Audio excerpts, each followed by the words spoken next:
arrivée à la radio en 2010. C'était par concours, ils ont lancé un avis de recrutement. J'ai juste tenté, mais je n'étais pas certaine que j'allais être retenue. Compte tenu des visages que j'avais vus, je me minimisais, mais Dieu a fait grâce. Après le concours, j'ai été retenue.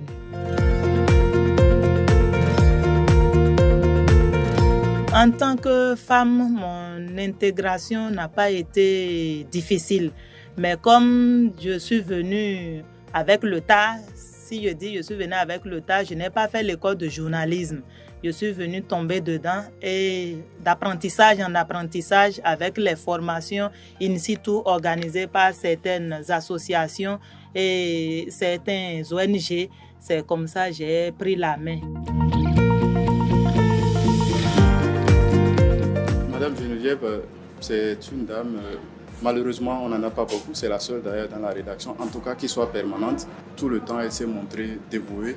Elle est passée par plusieurs services, comme c'est une radio communautaire, vous savez, on touche à tout. Geneviève peut travailler au niveau de la rédaction, elle a fait l'administration, elle peut même faire de la technique.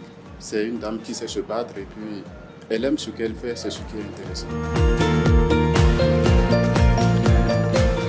Je vous assure que être femme journaliste et être en même temps au foyer, ce n'est pas une chose aisée.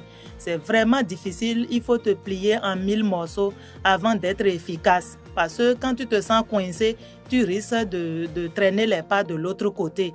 Il faut répondre efficacement au niveau du travail. Le travail n'a rien à voir avec le foyer.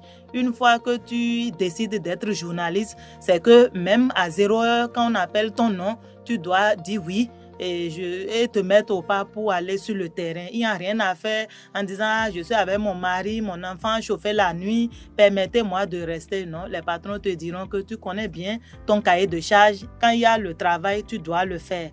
Au niveau de la maison, parfois tes enfants ont envie que tu restes à leur côté. Quand tu es journaliste sans enfants, c'est d'abord bon, tu te dis non, tout est rose, mais quand les enfants viennent dans la danse, c'est vraiment compliqué. Parfois, tu prends ton sac, l'enfant te demande, maman, tu vas où encore dans la nuit là? Tu dis à l'enfant, j'ai un journal, l'enfant se met à pleurer. Mais en tant que mère, tu ne vas pas regarder les larmes de ton enfant. Tu trouves un petit mensonge, permets-moi de partir. Quand tu auras ton anniversaire ou bien le week-end, je vais vous sortir. Tu trouves quand même un petit truc pour les calmer, pour pouvoir sortir. Il y a des jours, le mari demande d'être en couple avec lui, mais à cause du travail, tu n'arrives pas et il est souvent isolé à certaines manifestations. Même quand on demande d'être en couple, à cause du travail, il est obligé d'aller seul.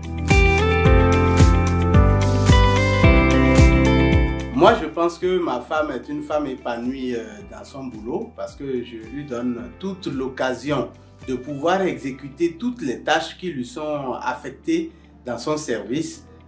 Que ce soit à 5h30 du matin qu'elle quitte la maison, que ce soit à 16h qu'elle quitte la maison, quelle que soit l'heure à laquelle elle quitte la maison, je suis d'accord et je sais qu'elle va accomplir une mission pour laquelle elle a été recrutée et donc elle doit travailler pour ça.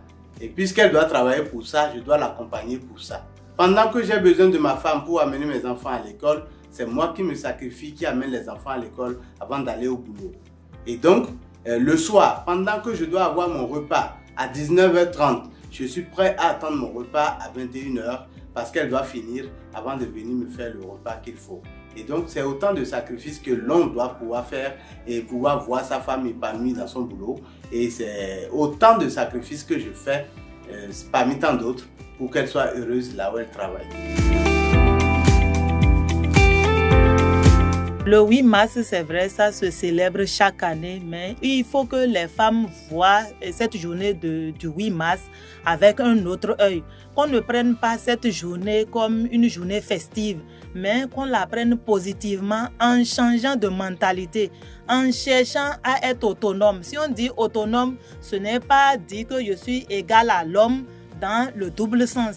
Chercher à être une femme qui va s'insérer dans la société et avoir, comment on appelle, son mot à dire. Parce qu'aujourd'hui, les femmes, quoi qu'on dise, ne sont pas trop représentées au sein des instances de prise de décision. Il faut qu'on voit ça de cette manière, ne pas se regrouper, partager un mail et se lever, dire non, c'est la parité, non, c'est ci, et faire des tapailles, se lever et partir. Il faut qu'on se réveille de notre sommeil et poser des actes concrets.